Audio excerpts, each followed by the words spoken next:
Por favor, deixe o seu like já aqui no início do vídeo, porque quando você não dá o like, o robô do YouTube entende que você não quer receber os meus vídeos, e aí você para de ser notificado todas as vezes que postarmos vídeos novos aqui no canal. A coisa que menos se espera é falar que cantores gospel possivelmente têm um pacto com o diabo. Se você vasculhar pela internet, você vai encontrar não só mas diversos vídeos, posts acerca do assunto. Pessoas de renome na música gospel, na música cristã evangélica, são citados, inclusive até com argumentos muito convincentes. Algumas pessoas se deram o trabalho de analisar DVDs, músicas, gestos, figurinos, um universo em geral, para poder comprovar por A mais B que determinados cantores gospel que estão na fama possivelmente fizeram um pacto com o diabo. Mas aqui vai o nosso questionamento. Até quando isso é verdade? Até que ponto isso é verdade? Porque existe muita informação espalhada pela internet. E nós sabemos que a internet ela é um poço de muitas verdades ocultas, verdades que as pessoas precisam saber, como também é um berço de muitas mentiras, onde as pessoas se aproveitam do espaço, esse grande mar onde existem diversas pessoas aí conectadas, para poderem espalhar mentiras, ou simplesmente criam teorias conspiratórias para ganhar acessos, para ganhar views. E no meio de tantas informações, o que é verdade e o que é mentira? O intuito deste vídeo não é espalhar as bobagens, não é espalhar notícias falsas, muito menos afirmar que cantor A ou cantor B tem pacto com o diabo. Na verdade, o intuito desse vídeo é apenas mostrar o que as pessoas estão falando na internet. É mostrar o que as pessoas estão debatendo na internet sobre esse tema. E olha, existe muito material a ser encontrado. E as pessoas que publicam esse material, esses materiais, afirmam categoricamente que vários cantores famosos possuem pacto com o diabo, pertencem à maçonaria, pertencem a seitas satânicas e que suas músicas e DVDs são repletos de mensagens subliminares. Antes de mais nada, nós precisamos entender como surgiu a música gospel. Primeiro, a palavra gospel é uma aglutinação da expressão God e spell, do inglês antigo, que traduzido significaria Deus soletra, uma música de boas novas. Esse tipo de música teve sua origem na música cristã dos negros americanos, os negros spirituals, no início do século XX. Tratava-se de uma música harmoniosa, diversificada em várias vozes, normalmente em corais, que ainda é muito comum nos Estados Unidos. Um solista, piano, órgão, guitarra, bateria, baixo, formando um pequeno conjunto musical. Pretendiam desta forma manter uma união perfeita entre os fiéis e Deus. União essa considerada desgastada devido aos louvores serem entoados através dos hinos tradicionais.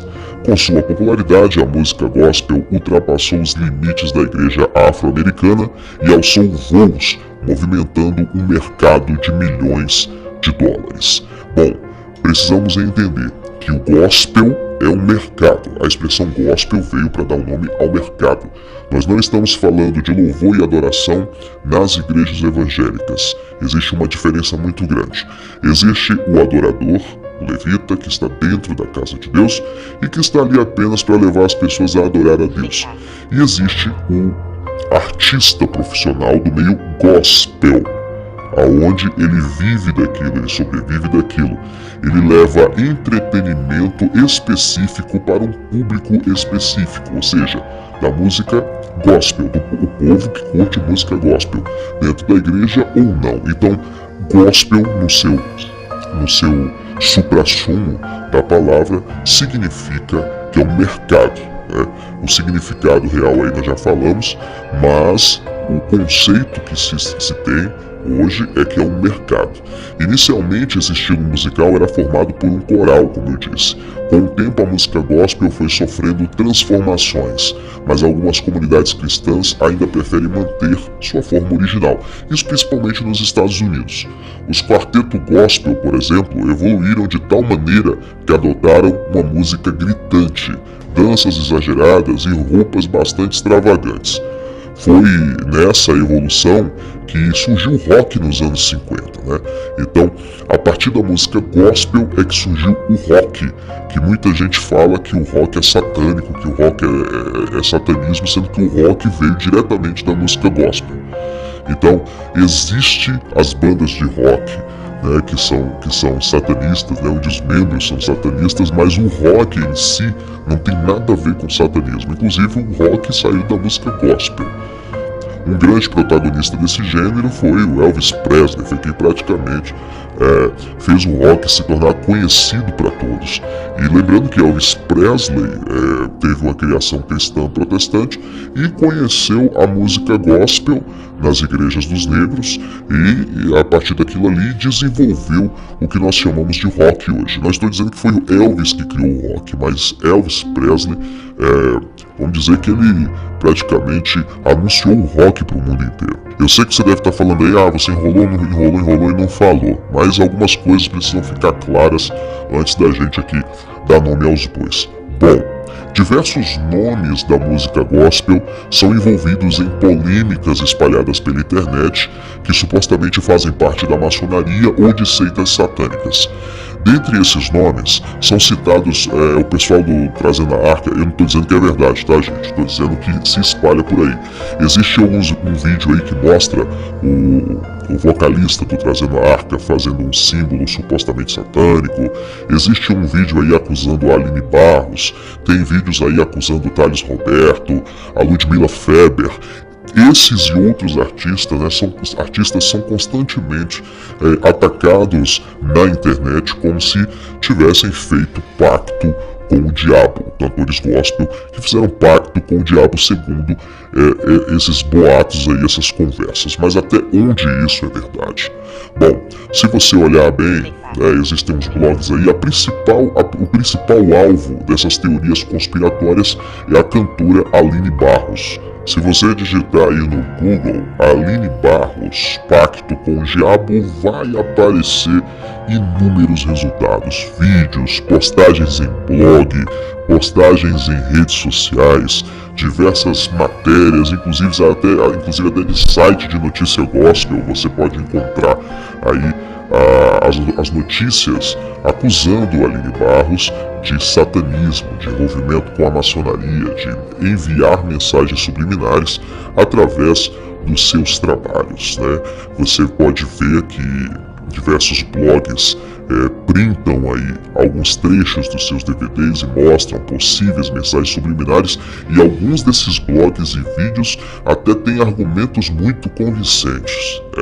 Fazem ali uma coisa comparativa com outros artistas norte-americanos que também são acusados de ter feito pacto, e aí a nossa querida Aline Barros fica numa situação extremamente desagradável. Muitos desses prints mostram ali um chão quadriculado, um chão xadrez, melhor dizendo, perdão, onde se fazem uma comparação ali com o templo maçônico, que no templo maçônico tem ali o chão quadriculado, e no DVD da Aline Barros, não só em uma, eu acho que 2 ou 3, não sei, dizem que ali foi uma mensagem subliminar da maçonaria no DVD da Aline Barros. E também no DVD, em outras cenas do DVD infantil, supostos símbolos de nova era, ocultismo e outros símbolos relacionados à maçonaria e inclusive até a teoria conspiratória sobre os Illuminati. Eu vou deixar aí na descrição alguns desses vídeos que estão espalhados pelo YouTube, vocês podem procurar aí também, onde fazem algumas análises sobre os clipes da Aline Barros, principalmente os clipes infantis e as supostas mensagens subliminares. Mas de antemão, o que eu penso a respeito disso, eu acho que existe um pouco de exagero por parte de quem fez o vídeo aí. Eu não estou dizendo que eu duvido que existam pessoas infiltradas do satanismo, dos Illuminati, seja lá qual for a ordem, né, de outras seitas aí satânicas dentro da igreja evangélica. Eu não estou dizendo que eu não duvido disso não, tá? Mas eu acho que não temos provas concretas para a gente poder dizer que a Aline Barros faz parte desse grupo. particularmente eu achei o vídeo um pouco sensacionalista demais, e eu acho que o intuito ali do vídeo foi somente gerar uma polêmica desnecessária com alguém que é famoso. A análise que um dos vídeos faz é sobre um clipe da Aline Barros, onde as crianças e ela estão caracterizados com roupas do Egito Antigo, e ali existem as pirâmides, existe todo um cenário montado ali, e a música fala sobre a escravidão do povo hebreu na terra do Egito. Ao meu ver, eu não vi mensagem subliminar nenhuma ali, apenas uma interpretação caracterizada, né, ali com sua vestimenta, com o figurino daquele tempo. Então eu faço uma pergunta aí para as pessoas que acreditam nessa suposta mensagem subliminar aí no clipe de Aline Barros. Vocês queriam que ela falasse do Egito Antigo vestindo roupas atuais? Queria que falasse do Egito sem colocar pirâmide, sem colocar ali os símbolos que antigamente no Egito se usavam ali? Então não tem como, foi uma questão de interpretação. Isso na minha visão. Eu posso estar totalmente equivocado, mas eu acredito firmemente que a Aline Barros não tem nada a ver com esse negócio de satanismo, de pacto com o demônio, com maçonaria, até porque eu não acredito que o intuito da maçonaria, dos Illuminati, ou seja lá quem for, dentro da igreja evangélica, fosse enviar mensagens subliminares. Eu não acredito nisso não. Eu acho que eles têm outros meios de comunicação mais fortes para poder fazer esse tipo de coisa, tá? Se os senhores do mundo possuem ali a grande mídia internacional, os grandes meios de comunicação, para que eles vão querer mandar mensagem subliminar em clipezinho, em DVDzinho de música gospel para criança? Eu não estou dizendo que isso seria impossível, tá? Mas eu estou querendo dizer que eu não vejo isso aí dentro do DVD da Aline Barros. Eu acho que aconteceram ali algumas coincidências, até por inocência mesmo dos produtores da Aline e tal. Pode até haver uma má intenção por parte dos produtores sem a Aline Barros ter percebido, tá?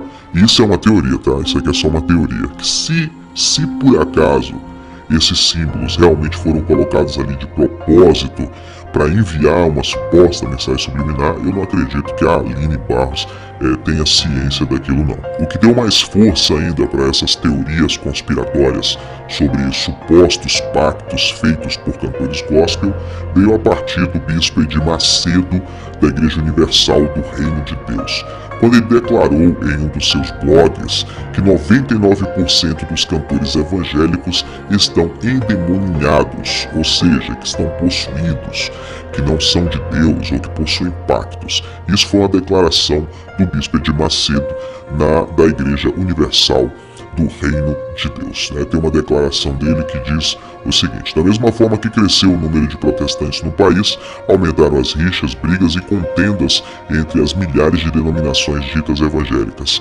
Cada uma vez defende o seu quinhão e tenta segurar fiéis em seus templos, que, convenhamos, muitos nem possuem arquitetura de casa religiosa, mas se assemelham a pequenos comércios. Edir Macedo e a Igreja Universal do Reino de Deus entrou pesado na briga.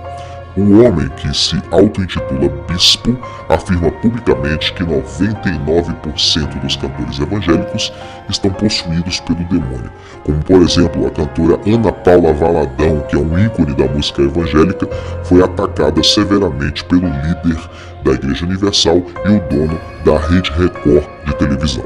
Outro argumento, que também é uma teoria, que tenta sustentar todas essas teorias sobre cantores gospel fazendo pacto com o diabo, é justamente a questão de que o gospel é um mercado em ascensão, é um mercado que está crescendo muito.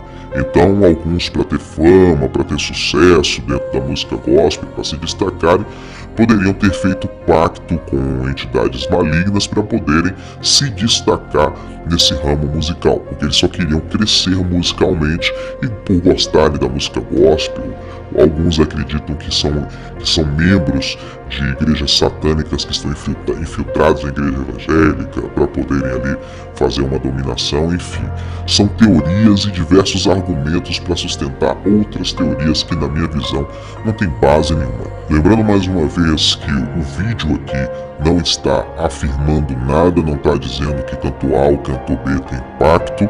O intuito do vídeo aqui foi apenas compartilhar as informações que estão rondando pela internet. E a opinião deste youtuber que está publicando aqui para vocês é que a maioria das postagens acerca desse assunto, ao meu ver, são meras especulações, polêmicas desnecessárias a fim de gerar acessos, views e causar um certo rebuliço aí dentro das redes sociais. No fundo, todo mundo gosta de uma teoria conspiratória. Eu falei isso em uma entrevista que eu dei pro canal do Mago, que eu não acredito em mais da metade das coisas que eu publico no canal. Mas por que eu publico? Porque são os assuntos que estão sendo discutidos na internet.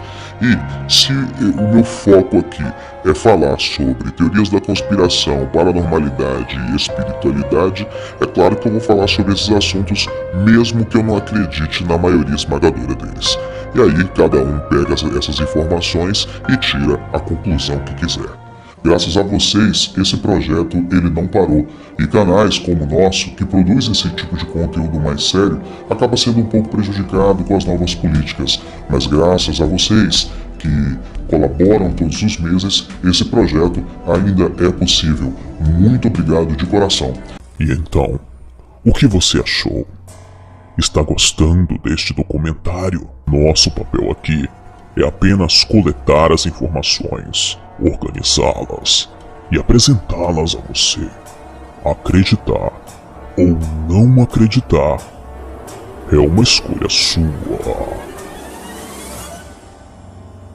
Obrigado por assistirem a mais um vídeo bizarro deste canal. Deixe seu like e inscreva-se para participar da nossa creche de crianças obscuras. Curta nossa página no Facebook. O link está na descrição do vídeo. E ajude a manter este projeto no ar. Para que você possa contribuir, está aí na descrição do vídeo. Até o nosso próximo encontro. Um beijo do tio Lu. Sonhem comigo.